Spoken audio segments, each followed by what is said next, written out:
I read a huge number of scripts as part of my job. I open a script really hoping to find a new voice. Hi, I'm Ann Cattaneo. I'm the dramaturg at Lincoln Center Theater.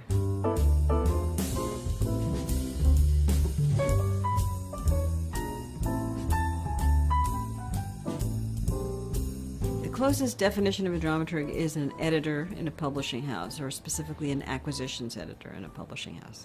Our primary responsibility, of course, is to read plays that are submitted to the theater, like an editor would read plays and make recommendations based on that. We also work on productions that new plays. We work as an editor would work with a writer on suggesting thoughts and rewrites, changes, cuts.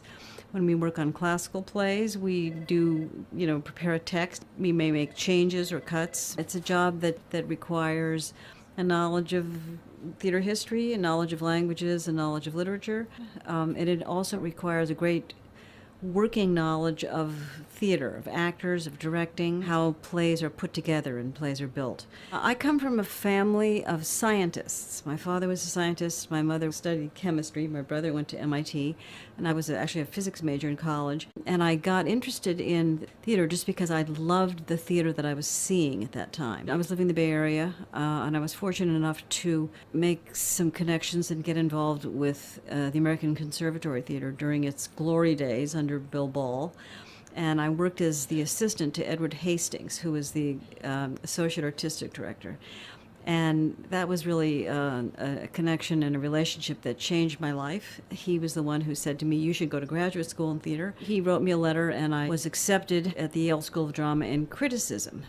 And then I was fortunate enough to actually get a job in the theater, and that was the literary manager at the Phoenix.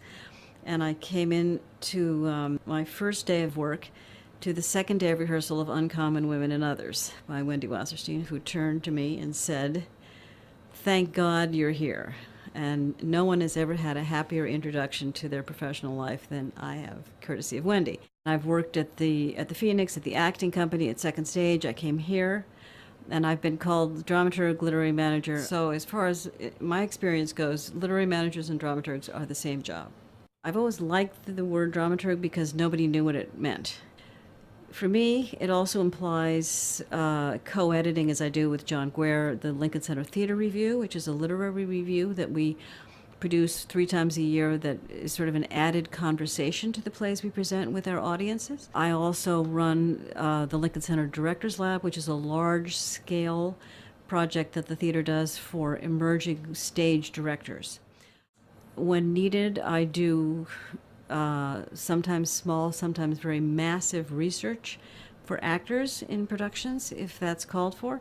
So it's a kind of job that can be whatever you make it to be, depending on the needs of your theater and your own interests, I guess.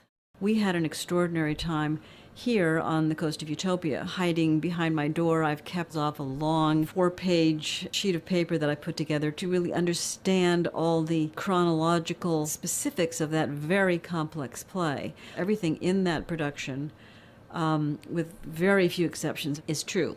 I had the kind of wonderful task of seeing which scene belonged when. So everything that was needed by the company is on this rather long sheet. That was an exciting thing to find that kind of research, because that company was so in love with the play.